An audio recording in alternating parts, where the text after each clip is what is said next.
show today. Our man Achilles Rain is in with us, and we're going to do some post-trade deadline action, talk about all the big moves in the NBA yesterday. Plus, are the Lakers still the favorite in the Western Conference? Are the Nets still the favorite in the Eastern Conference? Whole lot of action to get to. Achilles, are you ready to talk some trades? Yeah, I'm definitely excited to be back talking a little pro basketball, but obviously, we are in a little bit of a down mood because we had some sad news that we're obviously going to get into. But yeah. Yeah, I wanted to touch before we got into all the trades. Elgin Baylor passed away this week, a couple days ago. I wanted to do a little tribute to him because I don't think he gets lumped in there with the sort of original greats of the NBA, like your Bill Russell, like your Bob Cousy, like your Jerry West and Wilt Chamberlain, Oscar Robertson and such. I think people either don't know how great he was or just forget how great he was because he was, sitting on that Clippers lottery table every year for, 20 to 30 years of their lives. And all you saw him was in a sweater being disappointed because the Clippers are in the lottery and getting a bad pick or making a bad pick or, just overall. I thought I'd touch on how great Elgin Baylor really, really was. Really, he was a transition from the Minneapolis Lakers. He played there 2 years out of Seattle. He got Seattle to the national championship game. This is the University of Seattle, not the Seattle Supersonics, the University of Seattle. Their only Final Four, their only championship game. But he came the last 2 years of Minneapolis and then made that transition over to the Los Angeles Lakers and really ushered in that Lakers era. This guy was a forward that really no one had seen in professional basketball, super athletic. I mean, he was, LeBron James and Kevin Garnett and all these guys way, way, way before, really anything. I mean, the travel these guys put up with, the shoes they played in, this is even before, going into Chucks, like old school Converse Chucks All-Stars, which if anybody has worn the thought of actually playing an NBA game in them, really is quite disturbing. And this is even before that. So I just a couple things to highlight I wanted to get into. I think the most impressive thing to really talk about was Elgin Baylor was a reservist in the Army. He got called into active duty, actually, in the 1961-62 season. He could only play on the weekends when he was on weekend leave. He played 48 games that season. He had a 38-18. To do that while being on active military duty in an NBA season, and this is real NBA seasons. They started at 82 games. They always played 82 games. The quarters were all the same. So these are just like NBA games we see now, just in a totally different era. But to put up a 38-18 while on active military duty, and he was in active military duty in Washington. So he had to travel down to play in Laker games or wherever they were at the time on the weekends, just shows you what sort of tremendous player he was. And then just overall, this last season, he played with the Lakers when Elgin Baylor did not win a championship with the Lakers. He played for their championship team in 1971-72 with West and Chamberlain, 9 games into the season. He said he wasn't good enough to play on this team and retired, knowing they were going to win a championship this year. This is the team that went on to win 33 games straight after he won that. And to do that, to retire knowing you are no longer a asset on the team when you know this team's going to win an NBA title and you have long wanted an NBA title. These Lakers teams were always sort of the bridesmaid to these Celtics teams for numerous years. To do that and not get your ring just spoke to this man's dedication and honor. And I just wish people would maybe go back and look at him a little bit and understand what sort of great player he was and how he ushered in really the modern forward. Yeah, I mean, like you stated it, it was definitely a different era, and we see it with a lot of the legends and it's across all sports. It's not just basketball. These guys, they had to work for a living besides being able to play ball. And a lot of them, would have different jobs on the side. And, he actually went out and he put his life potentially, on the line to serve his country. So it's definitely something that has to be, not just honored, but also admired. You spoke on his character. His character was probably one of the best qualities in him, but even besides that, just on the court itself, you're talking about 11-time All-Star, 10-time first team All-NBA. He was, definitely one of the greatest. And unfortunately, he was definitely before my time. But, I'm originally from California and growing up in Los Angeles, you hear about all the legends. And everyone definitely knows about him out there in LA. But you're right. I don't think he gets the attention that he probably deserves. He was definitely a legend, and he will definitely be missed by a lot of people. Yeah, definitely so. So if you can find them, they're a little hard to find, but if you can find any old school highlights of Elgin Baylor early on before he hurt his knee, he was just ridiculously athletic. And in that time, he just looks like if you took an NBA player and plugged him sort of into a middle school game in some of these highlights. They're a little hard to find. They're very, very grainy. The quality's not that great. They aren't even using the cameras we're using right now to film the show style. They'd be flabbergasted by the quality of just something as simple as a webcam at home. Yes, I know. All right. So we'll move on past Elgin Baylor. Rest in peace, Elgin Baylor. It was a pleasure to have him as an NBA player, and we'll get into some NBA trades. Are you ready to get into some NBA trades? First, just initial thoughts. Who do you think won the trades overall? For me, it's really hard to I can't tell you who I think really come out as winners. And I can tell you, what type of teams I think made really good moves, but I don't think that there was a clear-cut winner. I think that the consensus out there is that there were some teams that obviously ended up a lot better than they were, and that's going to happen year in and year out. I just myself can't quite pinpoint one team that really excelled. I think that there were plenty of teams that did really good. For example, one team that comes to mind, the Miami Heat. I think that they had a pretty good, trade deadline. I think the moves they made were pretty good. So, but I mean, I don't know. I was really curious to kind of get your take as far as, what you think the best fit is for certain guys. Obviously, I know we're going to get into that, but I kind of wanted to hear your take on it because I'm not really sold that any particular team was the clear-cut winner. Well, I think definitely the Denver Nuggets and the Miami Heat probably improved themselves the most. Will they become a winner? I don't know. But for the little assets that both teams really gave up, I thought that was really, really good. And the other one that piqued my interest overall was the Chicago Bulls made a very, very interesting move. I'm very curious to get into that to see if you think they've turned themselves into a little bit of a player here in the Eastern Conference. So let's kick off probably the biggest move of the day. Daniel Gafford and Chandler Hutchinson for Troy Brown Jr. and Moritz Wagner, and then Wagner got traded to the Celtics. What did you make of that move overall? I mean, I think I don't know, man.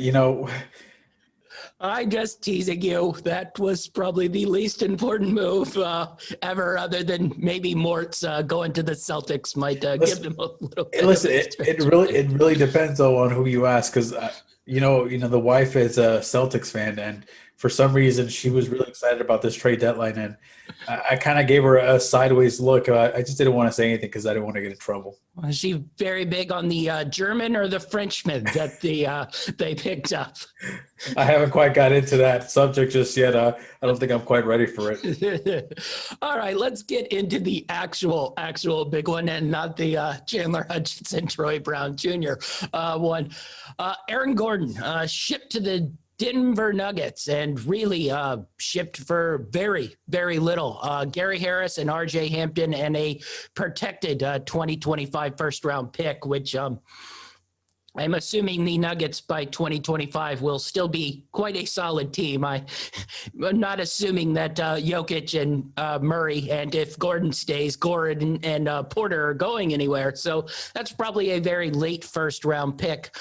Overall, what did you think of the Magic? I mean, once Vucevic went, they were going wholesale rebuild, so everybody was pretty much up for the market. But while Aaron Gordon is, I wouldn't say a superstar in this league, I think he could be a very, very functional, solid role player for a high-level team like the Denver Nuggets.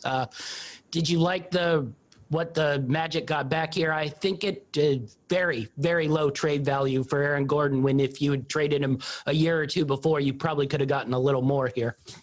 Yeah, I agree with you there. I think that, they probably took the bad end of that trade, but I think at this point they had no choice. They had to make a move. But like you said, it's probably about a year or 2 years a little late. His value was really high, and they could have gotten a lot more for him if they had dealt him a lot sooner. But that's neither here nor there. I think at this point they probably got the raw end of the deal, because as far as the Nuggets are concerned, they don't have to give up much. Like, they get to keep all their main guys, and they get to add more, more firepower and another guy who's just going to help the team. I mean, they're playing well as it is right now. So to just add another guy that can play just to fit the rotation, I think that it's going to be really huge for them, and they didn't have to give up much for it. Yeah. And not only that, they got off Gary Harris's $20 million contract. So who has been really just pretty much terrible since he signed that thing. But overall, I think sliding Gordon into essentially that Grant role that Grant had last year really, really should help Denver out. And in theory, you could essentially go with Murray, Porter, Gordon, Jokic, and maybe a Barton, starting five. And when I look at that, that's a scary starting five, especially the way Jokic is playing this year. A couple teams in the West made moves like this. We didn't get into it yet. We'll get into the Lakers in a little bit, but I think a handful of them started to smell a little blood in the water here with this Lakers team, and decided to sort of try to make their move here and see if they could challenge the Lakers for the Western Conference. And I think this Aaron Gordon ad really, really ups not only defensively, it plugs a hole, but to think Jokic in that high post with Gordon making cuts off that baseline, he should be able to make lots of dunks. And no longer is he in Orlando where, he has to try to be the man. I think they drafted him thinking he was going to be a franchise guy. He never really became a franchise guy, and he's just not that level of offensive player. He just needs to basically make cuts and dunks and defend numerous positions here. Yeah, I think that that's going to take a lot of pressure off a guy like Jokic, who's obviously playing at an MVP level. But like you said, he didn't quite pan out to be what the team was hoping he was going to be when they drafted him. But a lot of times, certain guys don't quite bloom in their first stint. Sometimes it takes, having to remove a little bit of the pressure off of them for them to really bloom. And if he can turn into what everybody thought he was going to turn into, then this team's going to be really scary for the next couple of years. Yeah. So overall, Nuggets, do you find them a little bit more scary today than you did yesterday? Do you think they put themselves in position to really challenge for this Western Conference here? Oh, I think that they made the moves that they had to do. You already had enough firepower offensively. I think that adding Gordon, it's just going to, improve that defense so much more. It's just going to make him a lot more physical, and it's going to take a lot of pressure off for Jokic, like I said. So I think that they definitely moved up as far as in the possibility of making it to the big dance. They're definitely making the right moves, and the way they're playing right now, I think that they're definitely become that much more scarier now. Yeah. All right. We'll get into the other Magic move. We'll look at them after this most intriguing move, really, for the Chicago Bulls. I know you're very big on this guy. I'm pretty big on this guy.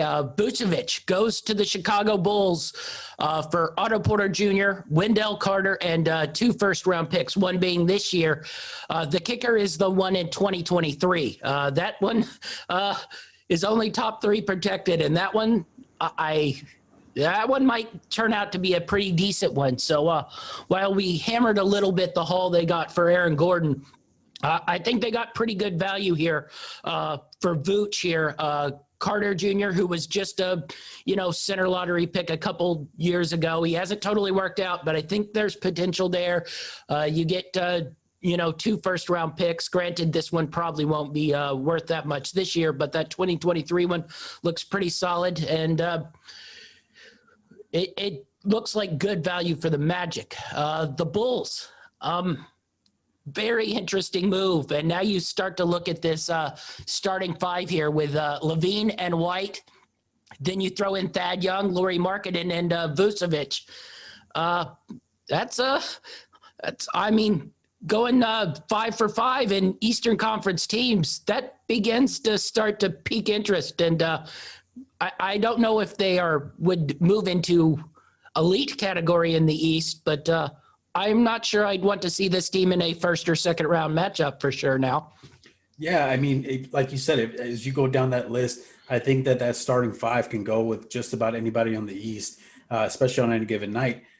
Now the fact that you take some of the pressure offensively off of Levine, I think it's going to help him out. Now, I've said it pretty much all season long. I'm a big fan of the big guy. I like Vucevic. I think that he's been really underrated. I think that I had him as one of my most underrated big men in the league.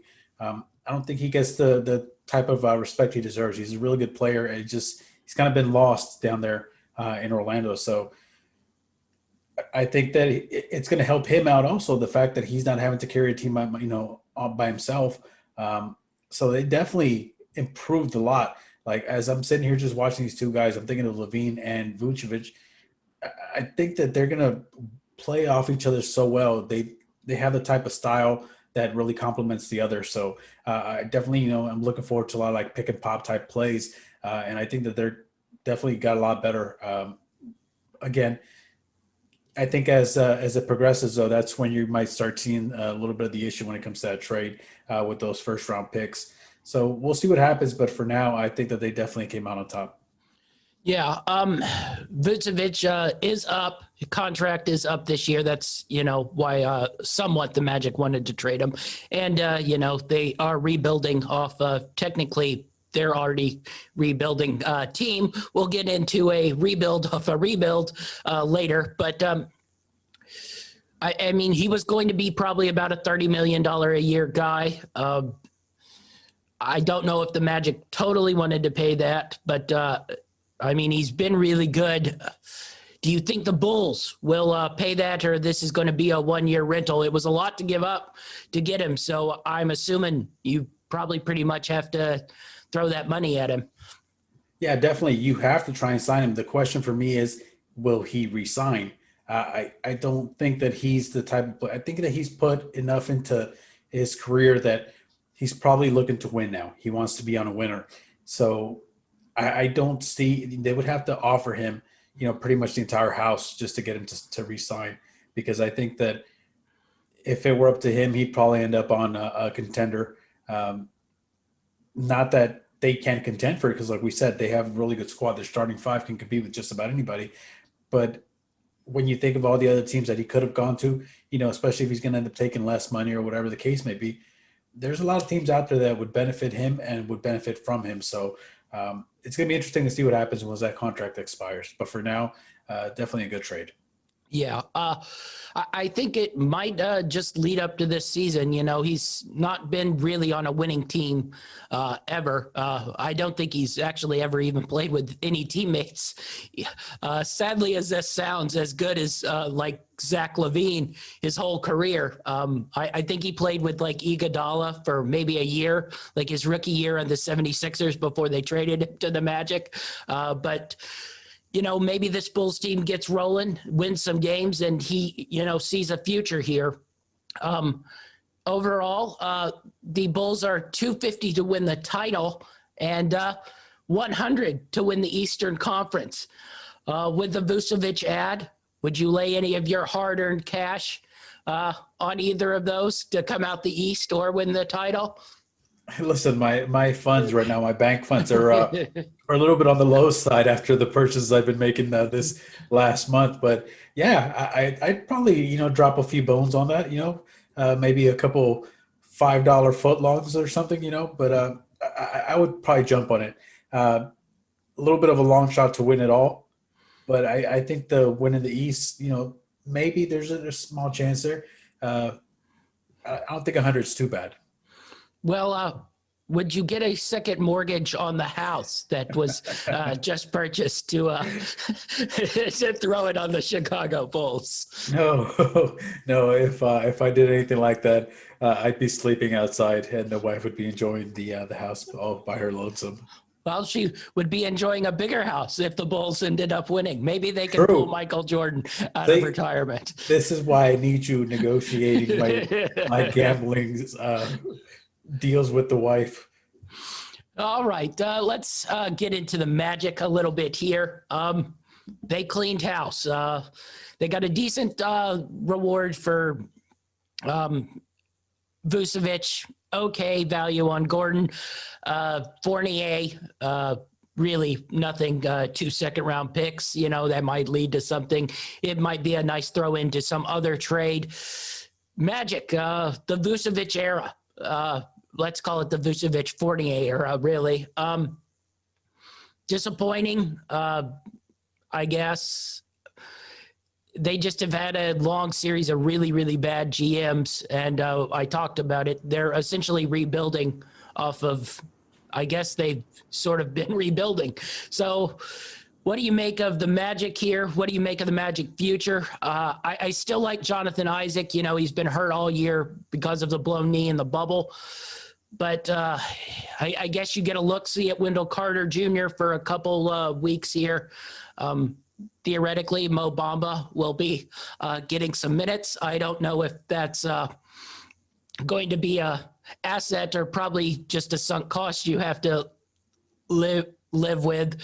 But Cole Anthony on the roster looked all right. Fultz started to look like he come together. If they theoretically, I'm assuming they're tanking out this season to try to get Cade Cunningham or something. How quick do you think this ship could be sort of righted if they did end up with the first or second pick in the draft this year? It's probably about 5 really, really good players in the draft and then a pretty big drop off there. Yeah, I mean, it's really going to depend on whether they hit on their later picks.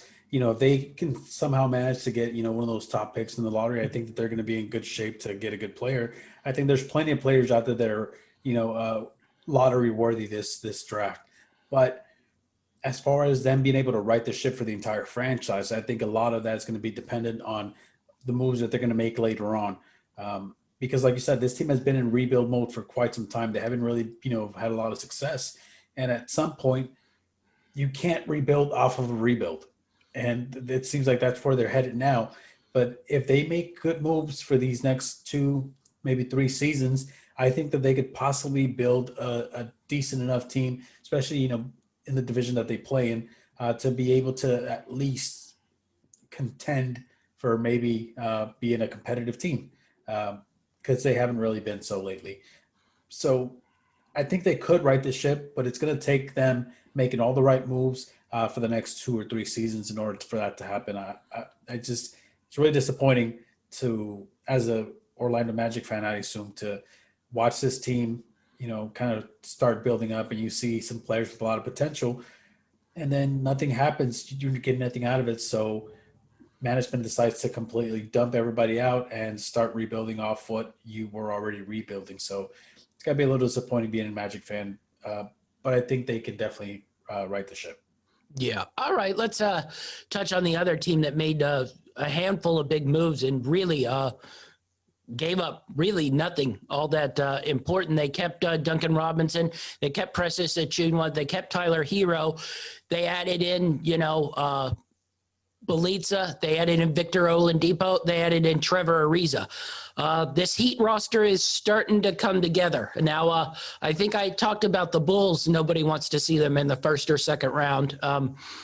This one is a real one. I don't know right now if the Nets, Bucks, Sixers really want to touch the Heat right now, because right now I look at this roster and it's a whole lot of tough know-how NBA guys, and they can sort of mix and match any way they want. They need to play big, they can play big. They need to play small, they can play small.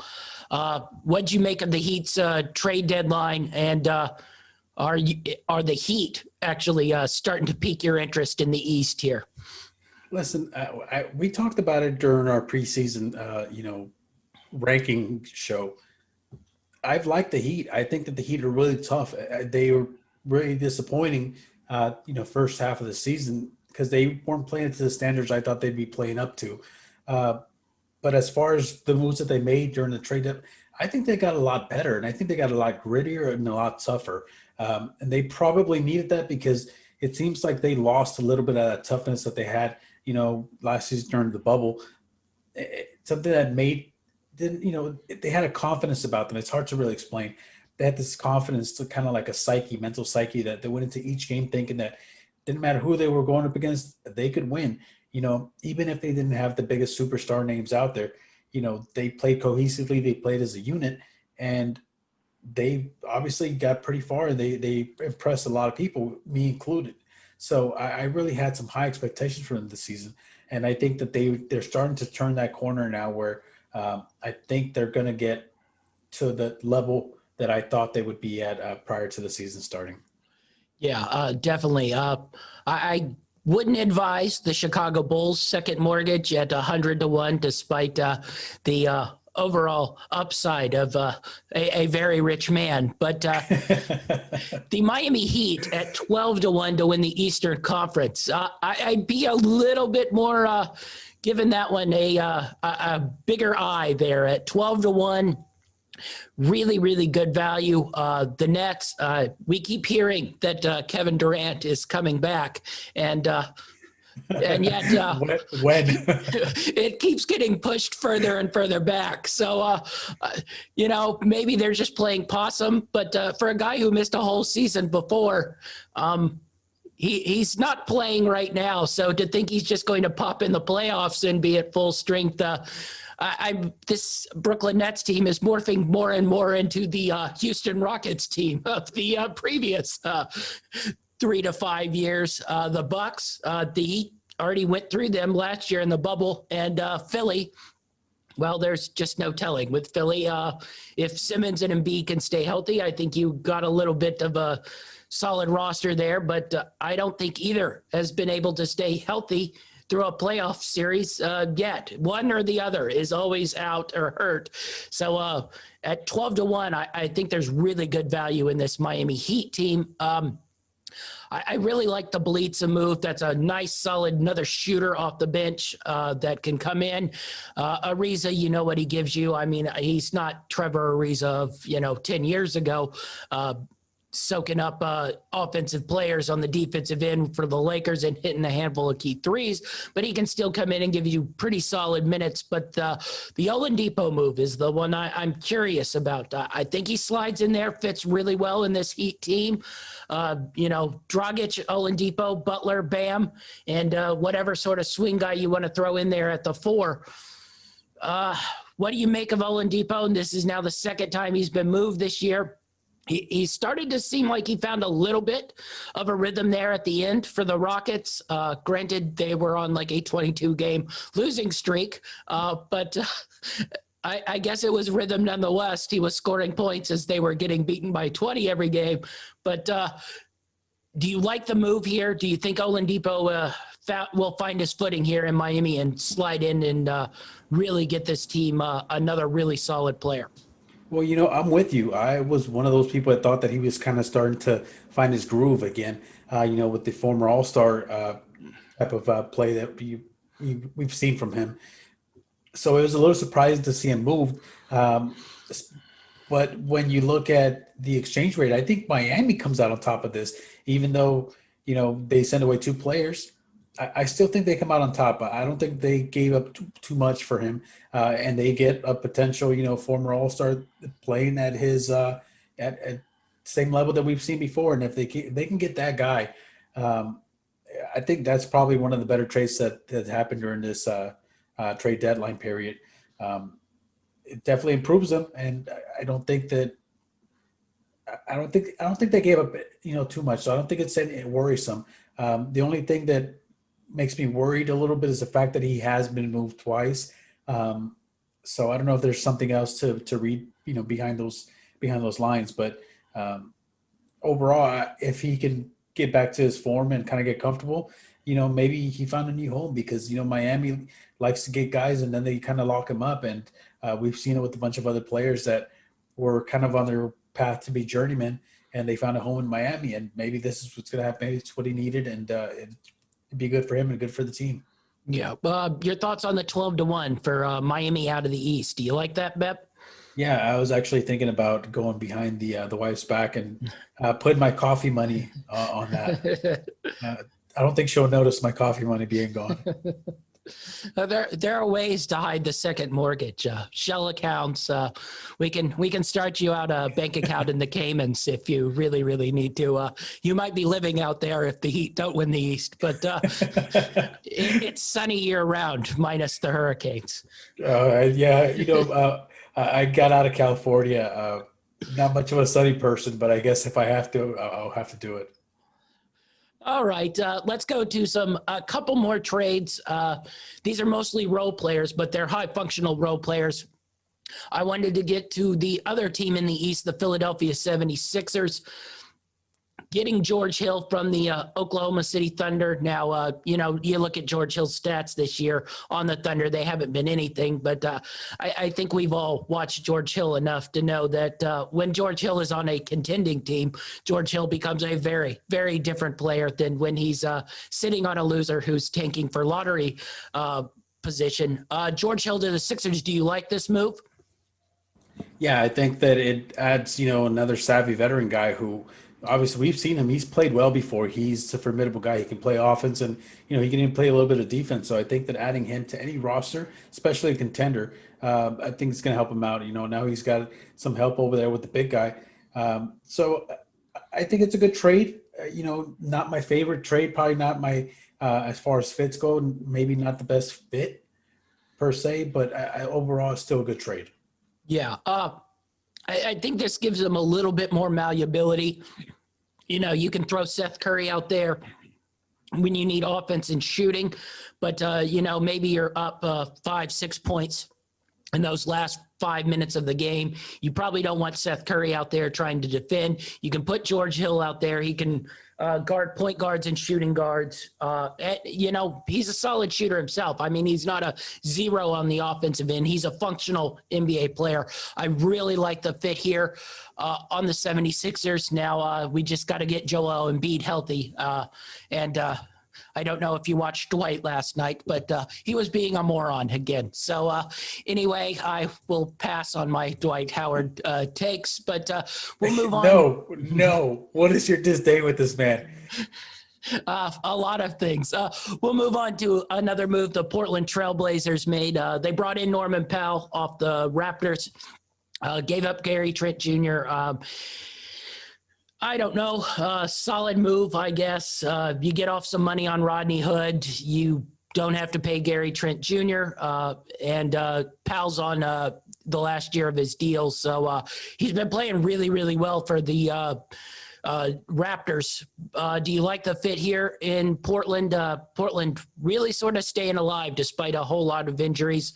If Portland gets their team together, do you like this fit? Do you think Portland can make any noise in the playoffs? I know that they're, gritty. They're still a gritty team. So I'm not trying to be disrespectful or anything, but I don't think that they've made enough moves to really make that big of an impact. I think it helps them. I'm not trying to take anything away from them. It's a smart move, but I just don't think it's enough to really make that big of an impact. Now, I know that with some of the injuries that are going on in the West right now, it changes the landscape a little bit. So maybe it helps them. But it just feels like so many different chips have to fall into place in order for them to actually succeed going forward. But, overall, I still think it's a good move for them. Yeah. I like the move, but defensively, I don't know if they can hang with these top teams in the West. Now, you tell me that, and then they can throw like an old school Nugget style team here and go with Lillard, McCollum, Powell, Anthony, and Ennis Cantor out there and probably score 150 on you. Whether they give up 170, I don't know, but maybe they're just going to say, screw it. We aren't going to be able to play defense. Let's see if we can outscore these teams and put 5 ridiculously good offensive players out on the floor and see if teams can deal with it. Who just got scored 149 points on yesterday? All right. Let's go to a couple more moves here. Really, I think the most intriguing move, I'm very curious to hear your thoughts on this. The Clippers, who I've been getting further and further down on. Trade for Rajon Rondo. They get their point guard in there. Maybe this helps. There's no telling with Rajon Rondo. Last year, he was the Lakers' 3rd best player, and I don't think they win a title without him. This year with the Hawks, I don't know if he was actually playing on the team or just had season tickets at a really nice seat. What do you make of this move? They get rid of Lou Williams. I mean, they don't really give up much of anything, but do you think, well, first, what are your thoughts on the Clippers before this move? I was getting further and further down on them. I was pushing them maybe like the 4th or 5th best team in the Western Conference. And then what do you think the Rajon Rondo move does for them? Well, I'm not a huge Clipper guy. Obviously, I thought that they were still a good team, and I thought that they'd probably show us a different Clipper team this season, different mentality than we've seen over the last couple of seasons because they just haven't been able to get the job done. And it seems like the higher you get on them, the more they just tend to disappoint. And, then they'll play good enough to kind of make you think like, oh, maybe I overlooked them a little bit. But then again, they fall back to earth. And it's just kind of just the Clipper way. Now, as far as this Rondo trade, Rondo's a solid player when he wants to be a good player. The problem with him is that you've heard the reports, you've heard the stories. He's, a little out there. And if he doesn't really feel like, being that guy, you get, that Rajon Rondo that doesn't really help out much. So I think that if they somehow manage to get that season ticket that you just talked about, then maybe it's a good trade. If they can get Rondo in that courtside season ticket, that was a good trade. Otherwise, I'm not a huge fan of this move. Yeah, I'm going to believe here that Rondo's going to do something like he did for the Lakers. I mean, all of a sudden he was draining spot up threes in the bubble, and I'm like, what the hell is this? Not just that, he took some deep ones too. Yeah, I know. He was just I really do think this helps the Clippers if it's real Rondo. And he's on a contender. He's on a team with veterans. Now, some of those veterans sit out games because they had too much coffee and it made them feel weird. We were just speaking of Elgin Baylor, who played while on active military service, and we're now on guys who sit out because the coffee made them feel weird. Like I said, different era, buddy, different era. But anyway, I'm back in on the Clippers here for a little bit. I want to see what Rondo comes in and does a little bit. I still think that guard spot's a little shaky. That probably gets you off Pat Beverly, which I think they needed to sort of get him out anyway. But very interested in the Clippers now. I do think that will help them. We'll see if we get real Rondo. Should make for an interesting playoff. One last move. We touched on it because the wife is a big fan of the Boston Celtics. The Magic fire sale continued. To give up 2 second-round picks, probably a pretty good deal. To get Evan Fournier in there, who's a pretty good scorer. Does this help the Celtics, who have been borderline awful pretty much for 2/3 of this season? Does a Fournier move at least puts them in a spot in the East where you're scared of them? Or are you thinking this Celtics team is just it's one of those years and it's a bad team? Yeah, unfortunately, and I know that the wife doesn't want to hear this, so hopefully she doesn't tune in this time. But I don't think that they're quite where they should have been in order to be considered actual contenders. I think that there was a couple of moves that were rumored to be happening. I think that there was a possibility where they probably could have ended up with Gordon. Now, obviously, he ended up on a different team, but I think if that move would have happened, I think maybe they're a little bit better off, but unfortunately it didn't go through. Something happened and the deal just fell through, or I don't even know if there was even a deal to begin with. But as far as their moves for the trade deadline, I would probably have to say that they're definitely on the lower end of failing, to put it mildly. I think they had kind of a poor Yes. you know what I mean. Yes. I'll go in that it helps. It gives them another score. I don't think anybody can deny that Evan Fournier can put the ball in the basket here. But and that should help for nights when Kemba Walker doesn't play, which seems to be happening more and more often. That knee is just seemingly probably in no hope land here. So I think it helps that way. They've not been great defensively, which I think is probably the biggest shock on the year. Now, some of that is because they don't have a big.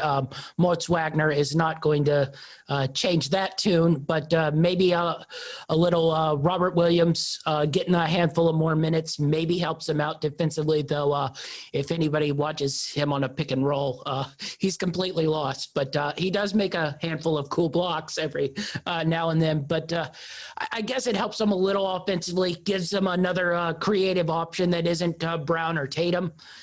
I don't know if it moves them into anywhere near the Nets, Sixers, Bucks territory. And honestly, I don't even think it puts them close to the Heat right now either. So, if I was handicapping it, they'd probably be a far, far five. And with what the Bulls did, it might be a far, far six. And the way LeVert has looked on the Pacers, we might be talking about a far, far seven for the Boston Celtics, even with Fournier. So good move to get a guy for nothing, essentially, who can put points on the board for you. But I just don't know if that is going to move the table for the Celtics. All right, let's get into two teams who really didn't do anything or didn't just pull the reset button pretty much. Lakers, they were rumored to go after Lowry. I don't know how real those were. They don't really have any assets that I think Toronto would accept for Kyle Lowry. But they were rumored in on there. We know about LeBron injury, Davis injury right now. They are not a very good basketball team. What's your nervous level right now? And do you think they should have tried to at least make a minor move? The Kyle Lowry move, I brush aside, but, maybe make a move for somebody like a Fournier or a Norman Powell like that. The thing is that you don't have much capital to begin with. You're kind of tied up with all these big contracts. So I don't really fault them for not really making a lot of noise. And as far as my worry, you don't have any draft picks either. That's the other thing. Yeah, that's what I'm saying. There's no capital whatsoever. You don't have any type of anything to give up, other than your big guys, which you're not going to give up. So I don't fault them for not really making noise. And as far as like my level of worry as where the team goes, listen, what I prefer that everybody was healthy and playing, at the top of their game. Of course, any fan of any team would feel that way about their players. But I'm not worried. I feel that because of the guys that we have and the experience we have, I think that all we really got to do is get in at this point. As long as the Lakers are healthy with the core group of guys that they have, I think that they can compete against the top teams in the West on any given night. Um, on paper, they're probably not the best team right now, especially with some of the moves that were made. But I still think that they're savvy enough and they've got enough experience that if they make it into the playoffs, I wouldn't want to play the Lakers. Is all I'm saying. Yeah. All right. One last thing. The Raptors, they aren't necessarily buyers here, but Kyle Lowry sort of rumored to move numerous places. They didn't pull that trigger. Are you shocked that they didn't pull that trigger, or do you think there just wasn't really any market to get actual value for Kyle Lowry? And quite honestly, if this team's healthy, I think they could maybe make a push for the playoffs. If they don't, they put themselves in the lottery to get a high-level draft pick. I mean, I don't think this team is that far off from being, in the at least mix of the East. It's just been one of those years. They're playing their games in Tampa Bay. They had probably the biggest COVID thing where, their whole team literally was out and they were having to play games. So do you think they should have moved Lowry, or do you think if the price wasn't right, you just keep him in there and look for next year and hope things break a little better? Well, normally, I would say for a team that could potentially get into the mix, for the playoffs, I would say that no, keep your core guys and kind of go forward. But in this type of situation, with all the things that they face, with having to move stadiums and the team being struck, by the pandemic and just all these little things that have happened throughout the season, I think that in their best interest, they should have moved them. I know that they probably weren't getting what they thought was fair value. I think Philly probably had the best offer. You got Maxey and, Danny Green. But I don't know. I was just I'm like Holden. If you aren't getting an elite level prospect back, especially because the teams that wanted him, Denver, LA, Philly, they don't have a ton of draft capital either. So that's why I was like, just hold him. I mean, and I don't think you could trade him to a crappy. I don't know if you ship him off to Minnesota. They seem to like giving away random lottery picks. So Well, see, and listen, like I said, normally that would be my mindset. Don't give them up. Don't give them up for for nothing, for peanuts. But I think with everything that's happened to that team, even though they still have the possibility of being maybe a playoff contending team if they can play, their game, I still think they should have moved them. I still think that they should have just gone ahead and gotten what they could out of them. Uh, you basically say, okay, this was one of those weird seasons, and just kind of put that on the back burner and let's just focus on the future. Then you can focus on on the upcoming draft and kind of build from there again. And you've also got another asset that you've gotten from the trade, whether it's a lot or not that much. It's still something because you still don't know what the future's going to hold, or even what's going to happen with him, whether he's going to stay there or not. So I think there's too many question marks. I would have moved them, and I would have tried to kind of set my goals and my eyes forward, as opposed to living in the moment with so much crazy stuff that's happened to them. I think it's going to take a lot for them to really get over that hump. Can they do it? Yes, I think they can. I just don't think that they will. And because of that, I say they should have moved them and just taken anything they could have gotten. all right, so let's wrap this up here. Let's go with your favorites out west and out east. Who do you have coming out of the West here? You know, obviously, I'm going to go with my team, and that's just because I'm being a homer right now. So I'm going to go with the Lakers. I still think that even though they've got all the injuries, even though they made no noise, even though they didn't, make a big splash during, the trade deadline period, I still think they've got the best players in the West. And if they can stay healthy and just get into the playoffs, doesn't matter where you're seated. I think that they have a pretty good shot of going all the way. So they're my favorites. And as far as the East, as much as I wanted to say Philly with the big guy being hurt, it kind of takes him down a few notches for me. So I'm just gonna go ahead and go with the team that I thought was going to be my favorite in the East. I'm just gonna go with Milwaukee. I think that they're my favorites to win it all. But there's a lot of teams that are definitely making some noise in the East that could potentially kind of move up a few slots in those power rankings. All right, so we got the same team. I'm feeling Milwaukee this year. I think Milwaukee's going to put it together and come out of the East this year. I don't think the Lakers are. I think this is you're starting to see it sort of pile up. So I don't think the Lakers are coming out of there. Now, I don't know if I know who's coming out of the West yet. I really like this Denver move. I'm going to watch them the next couple days to see how everything fits in pieces wise. I'm not kicking the Jazz to the curb yet. I still think they can make a little bit of a run here.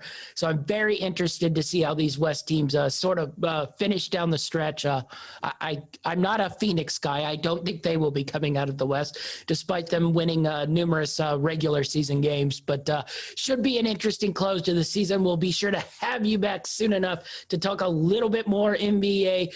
Meanwhile, you can find us also on the Football Time podcast. We're going to finish up our season recaps and then get into some draft stuff. So be sure to follow that. Achilles, where can we find you? As always, you can find me on Facebook as Achilles Rain, and you can find me on Twitter at TD Achilles. You can find me, GLN Champ 5, on Twitter and Instagram. Be sure to follow us on greenlightnetwork.org, Greenlight Network on Facebook and YouTube. That's our show, and we're out.